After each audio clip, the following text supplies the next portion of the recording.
Bismillahirrahmanirrahim.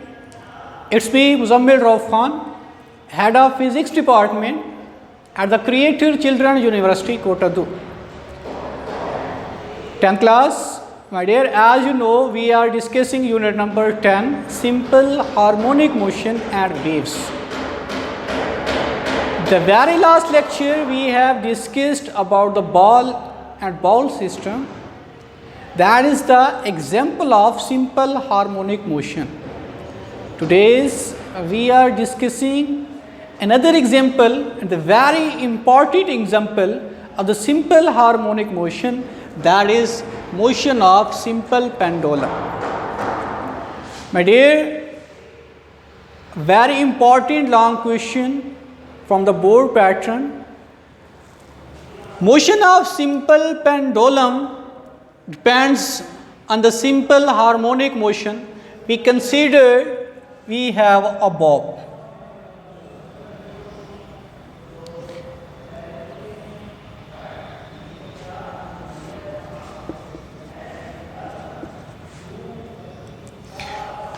That is attached with a string. The string is attached to a sport. Bob is moving vertically downward, so the weight of the bob is also in downward direction. W is equal to mg. At the mean position O,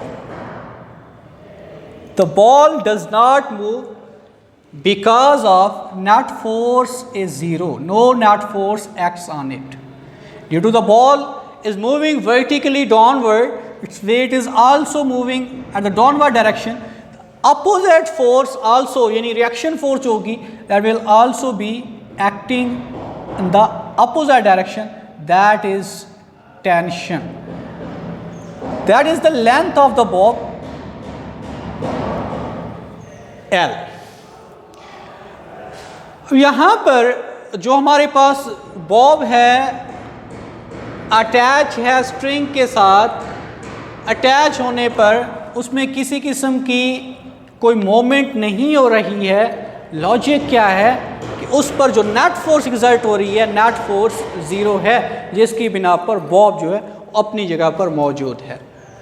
अब हम क्या करते हैं, इसको उठाते हैं, ball को, इस बॉब को, इस गोली को उठाते हैं, हम लेके आते हैं भी एक्सट्रीम पोजीशन ए के ऊपर। मैं आपको पहले भी क्लियर कर चुका हूं कि सिंपल हार्मोनिक मोशन के लिए 3 चीज़ों का होना लाजमी है। मीन पोजीशन,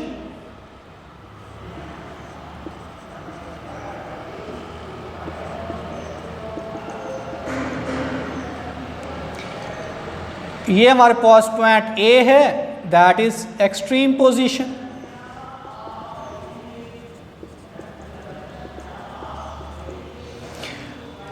अब जैसे यहां पर हम देखते हैं कि यहां पर फाइंड होता है, हमारे पास एक बनता है एंगल, जिसे हम थीटा से रिप्रेजेंट करते हैं।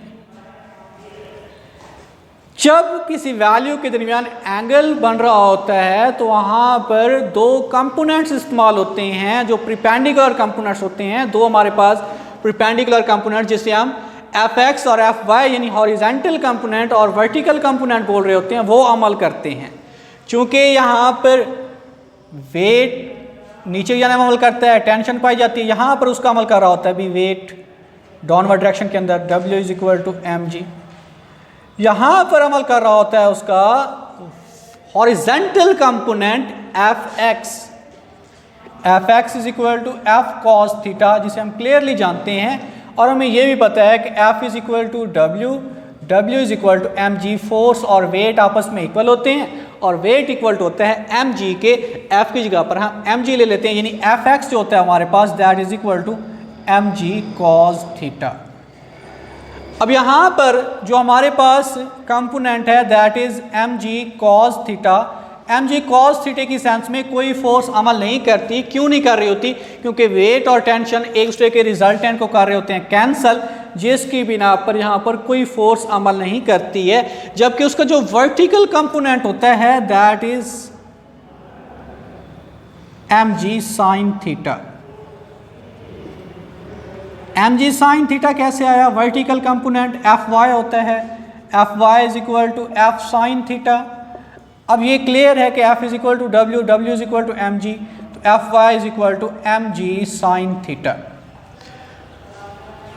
अब एम जी साइन थीटा जो है ये यहाँ पर वर्क करता है as a restoring force. M ji sine theta works और acts as a restoring force. अब रिस्टोरिंग फोर्स आपको क्लियर होना चाहिए, ऑलवेज पुशेस और pulls the object performing oscillatory motion towards the mean position. अब वो जो बॉल होती है, जैसे हम उसे इस बॉब को रिलीज करते हैं एक्सट्रीम पोजीशन ए से, तो यहाँ पर नेट फोर्स जीरो नहीं होती, यहाँ पर कोई फोर्स अमल कर रही होती है, जिसकी बिना पर बॉल जो है वो मूव करती है towards the mean position. Why the ball moves towards the mean position due to restoring force. अब यहाँ पर रिस्टोरिंग फोर्स क्या है? एम जी sine theta. M G sine theta जो है acts as a restoring force, जिसकी बिना पर वो बॉल को लेकर आता है, उस बॉब को लेकर आता है, उस पेंडुलम को लेकर आता है towards the mean position O. जैसे ही वो ऑब्जेक्ट पहुंचता है ए से ओ की जानिब, इस दौरान में जो रिस्टोरिंग फोर्स होती है वो कम होना शुरू हो जाती है, चूंकि ऑब्जेक्ट भी मीन पोजीशन की जानिब आ रहा है। एम जी साइन थीटा यानी जो रिस्टोरिंग फोर्स है उसकी डायरेक्शन भी टुवर्ड्स द मीन पोजीशन है। दोनों की डायरेक्शन सेम होने पर उसकी वेलोसिटी, उसकी स्पीड जो है वो इंक्रीज होना स्टार्ट हो जाती है। जैसे ऑब्जेक्ट पहुंचता है एट द मीन पोजीशन ओ, यहाँ पर ऑब्जेक्ट रुकता नहीं है, हालांकि रुकना चाहिए रिस्टोरिंग फोर्स की वजह से, लेकिन रुकता नहीं है, आगे की जानिब जाता है ड्यू टू इनर्शिया। अब इनर्शिया की बिना पर जब वो ऑब्जेक्ट आगे की जानिब जाता है तो वहाँ पर क्या होता है? अभी जो हमारे पास मीन पोजीशन पर रिस्टोरिंग फोर्स थी वो ज़ीरो हो गई थी, अब यहाँ पर अमल करना शुरू कर देती है उसकी अपोजिट डायरेक्शन में। अब जब वो ऑब्जेक्ट की अपोजिट डायरेक्शन में रिस्टोरिंग फोर्स अमल करती है तो उसकी स्पीड जो होती है वो डिक्रीज़ होना स्टार्ट हो जाती है।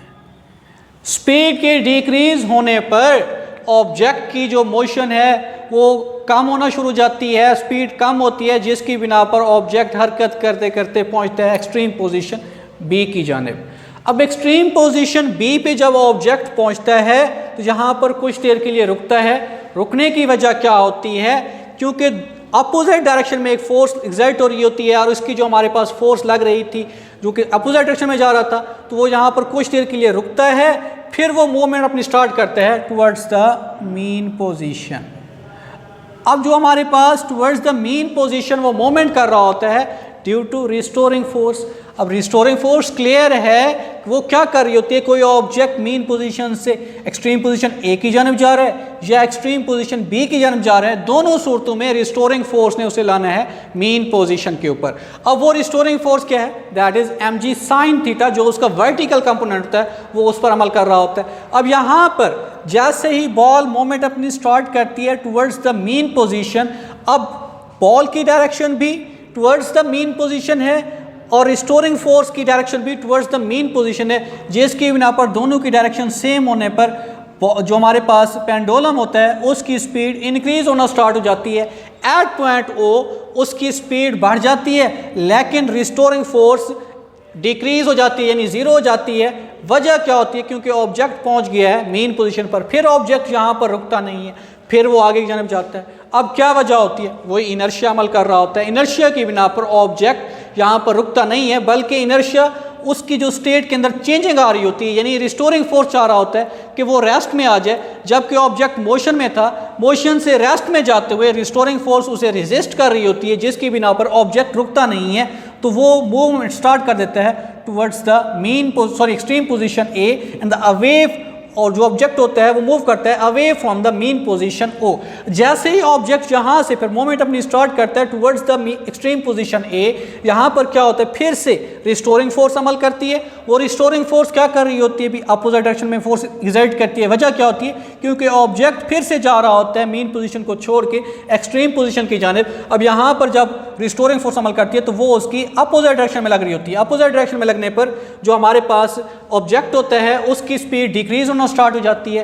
एट द एक्सट्रीम पोजीशन ए, यहाँ पर उसका एक्सेलरेशन मैक्सिमम हो जाता है, जबकि उसकी जो वेलोसिटी होती है वो मिनिमम जीरो हो जाती है। अब यहाँ पर फिर से दोबारा से वो ऑब्जेक्ट जो होता है अपनी ऑसिलेटरी मोशन को परफॉर्म कर रहा होता है, वाइब्रेटरी मोशन को परफॉर्म कर रहा होता है। वाइब्रेटरी मोशन क्या है, to and fro motion of a body about its mean position, अपनी मीन पोजीशन से आगे और पीछे दोहराई जाने वाली हरकत, जो कि पेंडुलम अपनी मोशन को रिपीट कर रहा होता है। ये भी एक special kind of oscillatory motion है जिसे हम बोल रहे होते हैं मोशन ऑफ सिंपल पेंडुलम या सिंपल हार्मोनिक मोशन बोल रहे होते हैं। अब यहाँ पर भी सेम वही वर्किंग चलती रहती है। कब तक ये अमल रिपीट होता रहता है, जब तक कि नेट फोर्स जो होती है वो जीरो नहीं हो जाती, उस वक्त तक ऑब्जेक्ट जो है मूव करना स्टार्ट करते रहते हैं। जैसे ही नेट फोर्स जीरो होती है, ऑब्जेक्ट जो होता है वो प्लेस्ड हो जाता है, स्टिल अपनी स्टेशनरी हो जाता है, कहाँ पर भी, मीन पोजीशन ओ पर भी।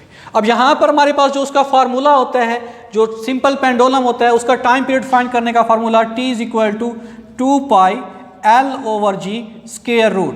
अब ये time period for simple pendulum है। Time period for mass spring system हमने देखा था T = 2 pi M/K square root. M यहाँ पर मैस है, K स्प्रिंग कांस्टेंट होता है, M/K मैस स्प्रिंग कांस्टेंट हम जिसे हम बोल रहे होते हैं। यहाँ पर हमारे पास जो फैक्टर्स हैं, या आप लोगों का शॉर्ट क्वेश्चन आता है, right the factor of that depends on the simple pendulum. तो आप उसके फैक्टर्स लिखते हैं, length and gravitational acceleration. L जो है वो लेंथ को रिप्रेजेंट कर रहा होता है और G जो है वो ग्रेविटेशनल एक्सेलरेशन को रिप्रेजेंट करता है। ग्रेविटेशनल एक्सेलरेशन की वैल्यू आप लोगों को क्लियर है कि 10 मीटर पर सेकेंड होती है। इसकी जो एग्जैक्ट वैल्यू होती है that is 9.8 metre per second, क्योंकि इशारे के बाद 5 उससे ग्रेटर फिगर हो जाता है तो उसे हम राउंड ऑफ करते हैं, that is equal to 10 metre per second. That is the value of gravitational acceleration. ये फैक्टर्स हैं time period for simple pendulum के। तो उसके फैक्टर्स आपने क्या लिखने हैं, length and gravitational acceleration. Thank you so much.